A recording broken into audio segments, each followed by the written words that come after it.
Today, I'm going to be walking you through how to make a 5-year plan from beginning to end. If you're new here, hi and welcome to my channel. My name is Erin McGoff and I'm a documentary filmmaker and career advice content creator living in New York. So before we get started, you're gonna need something to write on, whether that's a physical notebook or your notes app in your phone or your computer. I also have a 5-year PDF template that you can download for free down in the description. Step number 1 in making a 5-year plan is to let go of control. We can't control what happens today, tomorrow, even tonight. Life is unpredictable, tomorrow isn't guaranteed, and this 5-year plan isn't supposed to be something that you stick to. It's like we say in documentary filmmaking, make production plans, but then be ready to completely abandon them. We plan, God laughs. The real purpose of making a 5-year plan, in my opinion, is to create intentionality. If you are intentional about your life, you're just gonna end up floating through your days, going through the motions, joining the status quo, and then you're gonna wake up one day and be like, wait, what am I doing? I don't think I like my life. I don't think I like my job. Like I just feel like I'm floating through life. So a 5-year plan is a great way to live your life with a bit more intention. 5-year plan, in my opinion, is a living, breathing document. You should revisit it, re-edit it every single year. It is not something that you're supposed to stick to. So settle in. We're gonna be spending the next few minutes talking about your goals, your dreams, your challenges, obstacles, and we're just gonna be focusing on you and the things you want out of your life. So grab a cup of coffee, grab a cup of tea, some water, and let's get into it. So step 2 is what I like to call starting with the end. Think about yourself 5 years from now. So if you're 25, think about yourself when you're 30. What does the ideal life look like to you? First of all, where are you living? Like geographically, where are you living? What city, what neighborhood, what ambiance, what area? Are you living in an apartment, in a house, in a condo? What's the interior design of that apartment look like? What are your design aesthetics? What's the vibe? What do you want your home to feel like? So close your eyes and envision that ideal space. And what's so important with a 5-year plan is to be a bit of a dreamer, but to also kind of combine that with realistic goals. But I really don't want you to hold yourself back. You definitely need to be a bit of a dreamer, yet also be realistic. So next up is relationships. What do the relationships in your life look like? So of course, we can't control this, but ideally, would you have a romantic partner? Would you be dating? Would you be single? Would you be living with that romantic partner? Would you be looking for one? Would you be getting ready to settle down? Would you be getting ready to get married? Your family, do you talk to your family regularly? Do you live close to them? How often do you visit them? What is that relationship and that dynamic like? Your friends, what kind of friends do you have? How often do you see them? What do you do together?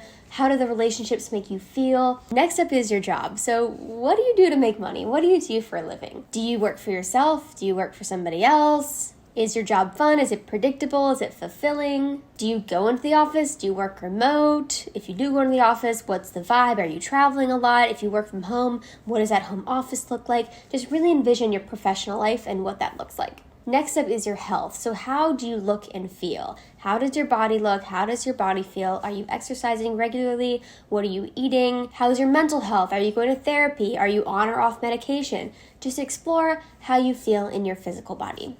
And then lastly is, how are your finances? How much do you have in your savings account? Are you saving for a down payment on a house? Did you purchase a home? Are you saving for retirement? Do you have investments? Do you have passive income streams? Are you stressed out? Hopefully not. Think about where your money's coming from, how you're organizing your money, and where it's going to go.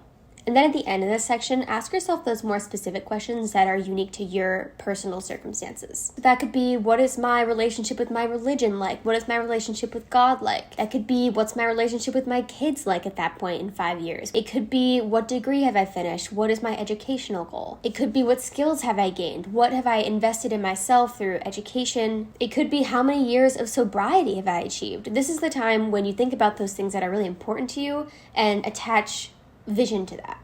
And if any of these questions really stump you and you're just like, I don't really know, Erin, I encourage you to do this exercise that I love, and it's to think about the happiest era of your adult life. So think about, when have I been the happiest and most content in my life? Break apart the pieces of what was part of your day that made it that way? You know, oh, well, I had a lot of free time. Oh, I was able to exercise. Oh, I lived close to my best friend. Think about those aspects that incorporated into that happiest era of your life, and think about how you can reincorporate those moving forward. So step 3 is to write about your future in I am statements. So instead of saying, oh, well, I hope in the future I could live in New York, maybe I'll pay off my student loans, maybe I'll have a job that I like. Instead, we're going to speak in I am statements. I am going to live in New York. I am going to have a job that I like, and I am going to pay off my student loans in full. So pretend like you were able to have a vision into the future, and then you're coming back and describing it to your current self. So you're saying, wow, I live in my dream home in Denver. It's a 3-bed, 3-bath that I purchased. I paid off all of my student loan debt. I paid off all my credit card debt. And I even have a passive income stream that generates $60,000 a year. I am a senior project manager at a great tech company. The culture there is great, and I'm really good friends with my coworkers. I come home to my dog, who I get to play with, and I can afford a dog walker to take them out twice a day. And on the weekends, we go hiking together. Pause here and take some time to write about half a page to a page of what this vision would be. Now go through and highlight the actionable goals in that paragraph. Sure, you can't control when you're going to meet the love of your life, who you're going to marry, but you can control how you date and who you date. So it's time to get specific about the things that are in your control. So step 4 is where things get a bit more intense, and we're going to break out each one of these goals into 5 steps. So let's take the goal of generating a passive income stream of $60,000 a year. Let's plan it out from year 1. So in year 1, I can start researching passive income streams, and I can take a course to learn more about it. In year 2, I can create the product, set up and launch the business, and invest $3,000. In year 3, I can add more products, I can create more sales funnels, and generate $10,000 in revenue. In year 4, I can continue to expand that passive income stream and generate $30,000 a year in revenue.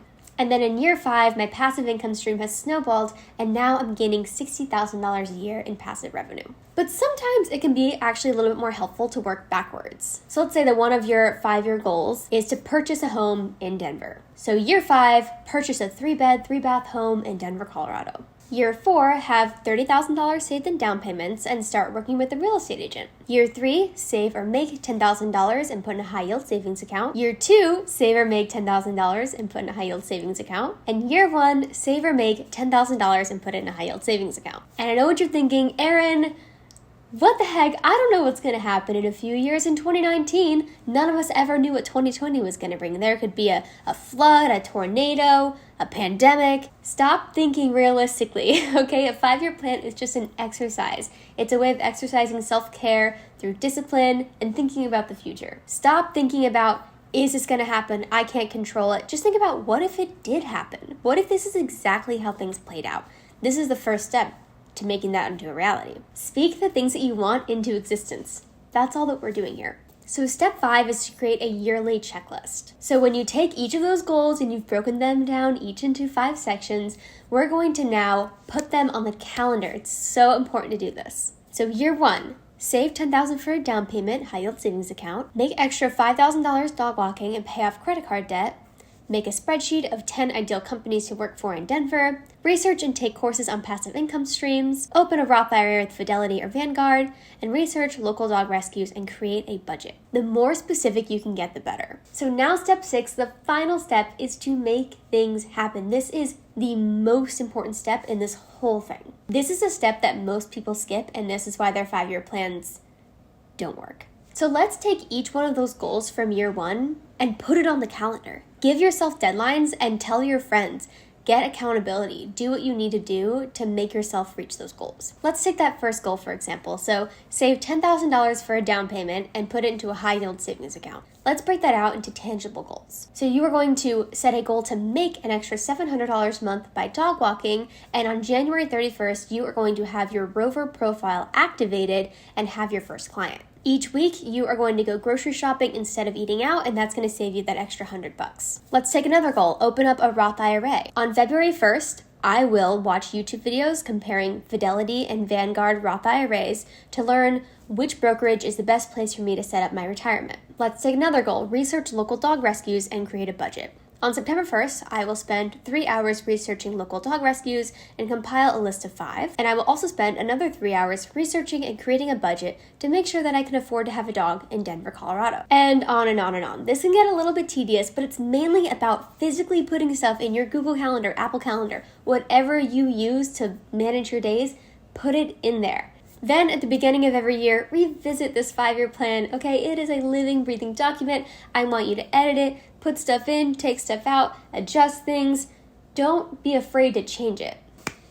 Well, look at you. You just spent a few minutes investing in yourself, in your future self. This is the ultimate form of self-care. You are thinking about future you. You're talking about things that aren't necessarily fun. Okay, saving, paying off student loans, debt, relationship, family, all this stuff.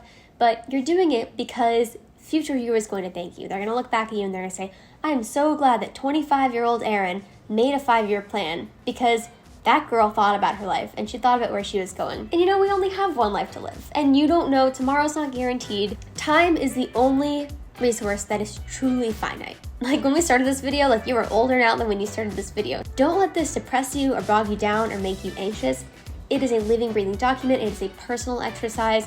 No one else has to know about or see your 5-year plan, but it's just something that should calm you and make you feel a bit better and like you have direction and you know where you're going and what you want. So if you'd like to see more from me, you can follow me on Instagram at Advice with Erin. You can follow me on TikTok at Erin McGoff, and you can subscribe to my newsletter, erinmcgoff.com/newsletter. If you found this video helpful, please subscribe. I'm relatively new to YouTube, so I'm still kind of learning everything. But thank you so much for joining, and I'll see you next time.